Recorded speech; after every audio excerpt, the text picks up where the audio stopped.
Good morning everyone. मैं doctor सुधा मित्तल। बच्चों, जैसा मैंने आपको बताया पिछले वीडियो में अपन ने अध्ययन किया था क्वालिटीज ऑफ लीडर।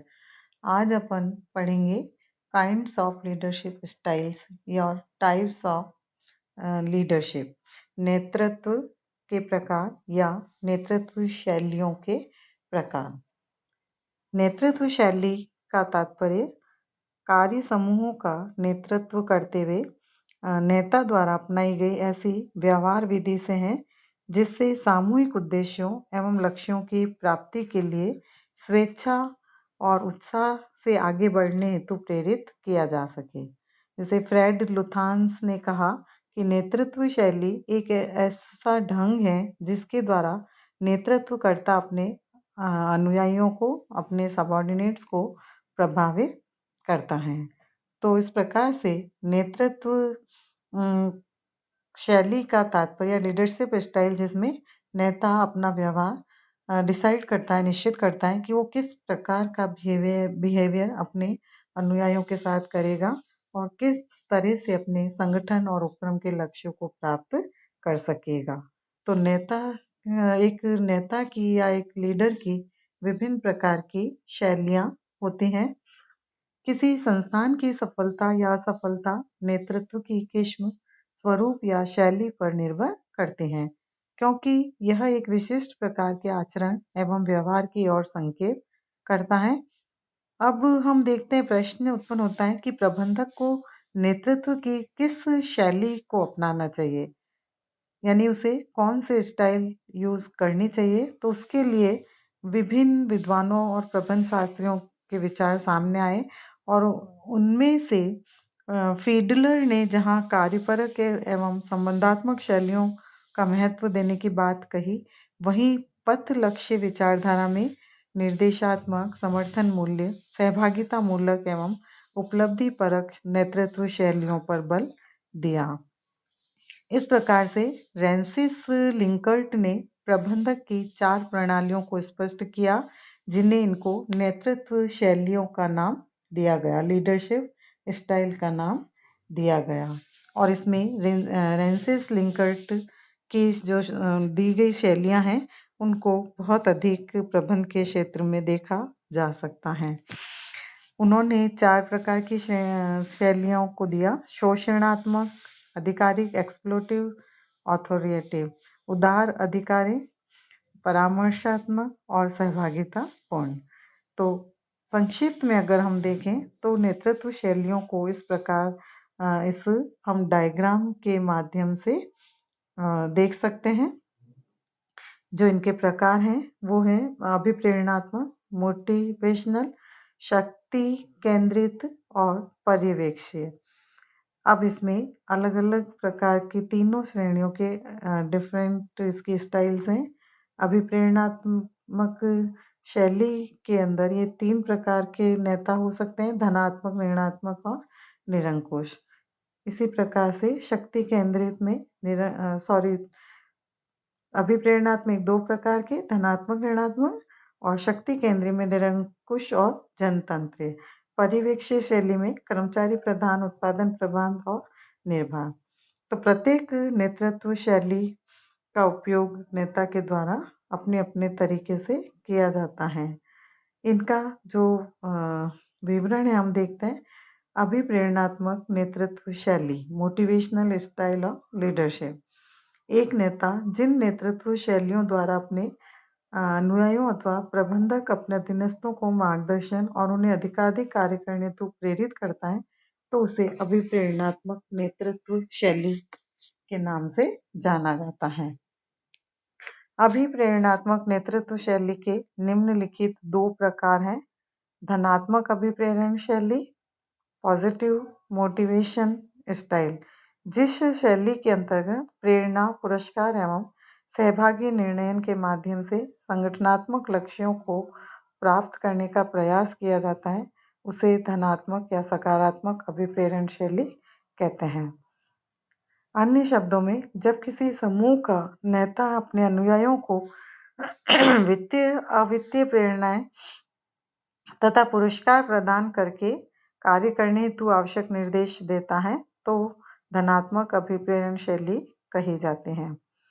ऋणात्मक अभिप्रेरण शैली नेगेटिव मोटिवेशन स्टाइल, जब कोई नेता अपने अनुयायियों को अधिक कार्य करने के लिए अभिप्रेरित करने की दृष्टि से भय दिखाता है एवं दंड देने पर बल देता है तो इसे ऋणात्मक अभिप्रेरण शैली कहते हैं। उदाहरणार्थ, कार्य या नौकरी से हटाने, सुविधाओं को वापस लेने, स्थानांतरण करने, पदोन्नत करने, अधिकारों में कमी करने, अधिक समय तक कार्य लेने की धमकी आदि। इन शैलियों की जो विशेषता है, कैरेक्टरिस्टिक्स, अभिप्रेरणात्मक नेतृत्व शैली की निम्नलिखित इसकी विशेषताएं हम देख सकते हैं। यह मनोवैज्ञानिक अवधारणा पर आधारित है क्योंकि इसमें व्यक्ति के मनोविज्ञान के आधार पर उन्हें मोटिवेट किया जाता है। इस शैली की ये मान्यता है कि बाह्य प्रभाव की अपेक्षा आंतरिक अभिप्रेरण का व्यवहार पर एक निर्णायक प्रभाव पड़ता है। इसका संबंध मानव शक्ति से होता है जो उनकी आवश्यकताओं की संतुष्टि का एक साधन है। यह शैली लक्ष्य प्रधान व्यवहार को जन्म देती है। इसमें धनात्मक एवं ऋणात्मक अभिप्रेरण विधियां सम्मिलित हैं। इस प्रकार की शैलियों के कुछ गुण हम देख सकते हैं, मेरिट्स। यह उद्देश्यों एवं लक्ष्यों की प्राप्ति में सहायक होती है। कर्मचारियों की आवश्यकताओं की पूर्ति होने के फलस्वरूप कार्य के प्रति लगन की भावना विकसित होती है और मनोबल भी बढ़ता है। मानवीय संसाधनों का अत्युत्तम प्रयोग किया जा सकता है। अच्छे मानवीय एवं श्रम संबंधों की स्थापना होती है। इस प्रकार की नेतृत्व शैली के कुछ दोष भी देखे जा सकते हैं। संस्था पर आर्थिक भार बढ़ता है। यह दीर्घकाल के लिए उचित नहीं है। इससे न तो समूह को संतुष्टि मिलती है और न ही औद्योगिक शांति का वातावरण बन पाता है। कर्मचारियों के उत्साह एवं सृजनशीलता में कमी आती है और उनके कार्य का स्तर न्यूनतम वांछित कार्य स्तर तक सीमित रहता है और यह एक अमानवीय विधि एवं तरीका। लेकिन फिर भी इस शैली के अंतर्गत अधिक से अधिक अनुयायियों को मोटिवेट करते हुए उन लक्ष्यों को प्राप्त किया जा सकता है। सेकंड, शक्ति केंद्रित नेतृत्व शैली, पावर सेंटर्ड लीडरशिप स्टाइल। जिस व्यक्ति नेता प्रबंधक की शक्ति का पद स्थिति से संबंधित न होकर उसकी वैयक्तिक विशेषताओं से होता है उसे शक्ति केंद्रित शैली कहते हैं। अन्य शब्दों में व्यक्ति के व्यक्तित्व आधार पर अन्य व्यक्तियों के व्यवहार को लक्ष्य प्राप्ति की दिशा में प्रभावित या निर्देशित किया जाए तो उसे शक्ति केंद्रित शैली कहते हैं। शक्ति केंद्रित नेतृत्व शैली निम्नलिखित 3 प्रकार हैं।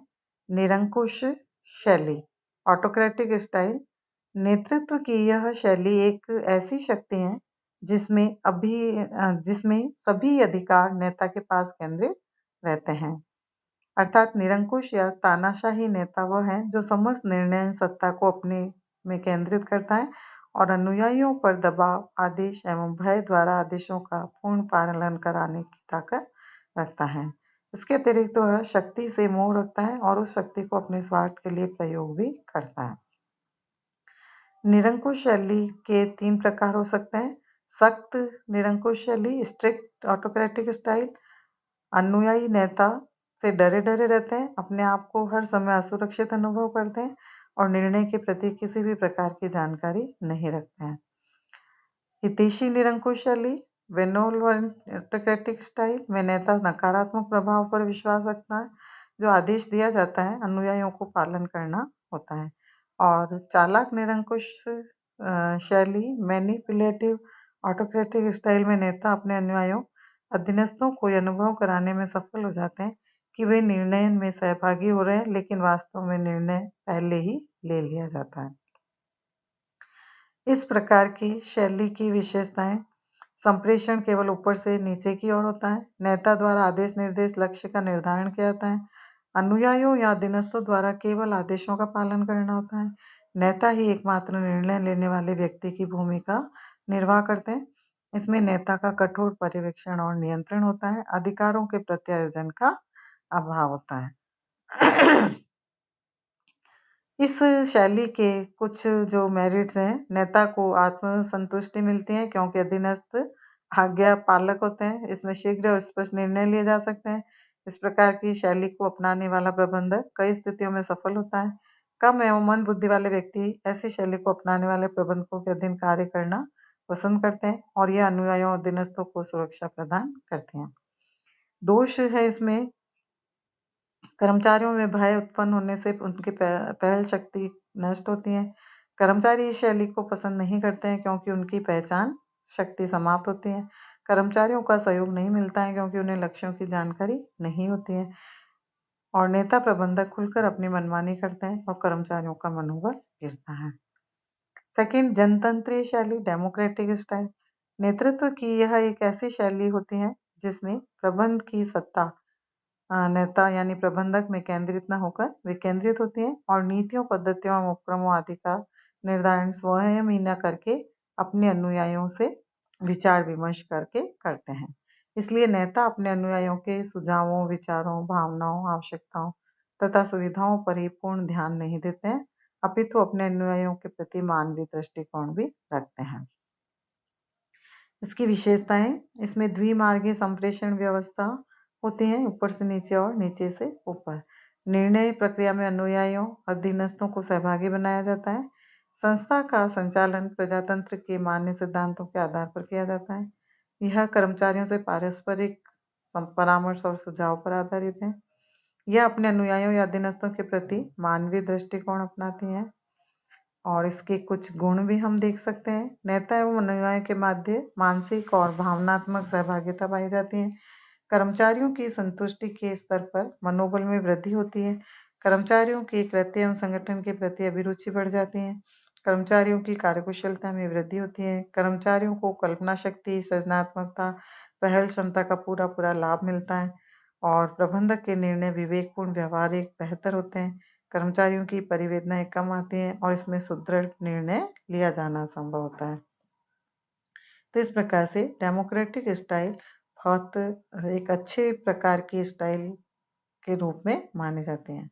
इसके कुछ दोष भी है। इस शैली के उपयोग में निर्णय लेने में देरी की संभावना हो सकती है। नेता इस शैली का दुरुपयोग कर सकते हैं। यह शैली खर्चीली है। यह शैली अत्यावश्यक कार्यों के लिए उपयुक्त नहीं मानी जाती है और यह शैली कुछ जटिल प्रकार के संगठन के लिए उपयुक्त नहीं होती है। तो इस प्रकार से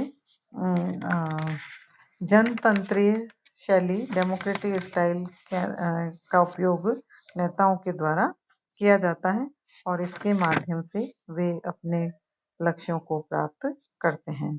इसी का तीसरी जो शैली है, थर्ड, वो है निर्बाध शैली, फ्री रेन स्टाइल। इसका अध्ययन अपन नेक्स्ट वीडियो में करेंगे बच्चों। धन्यवाद।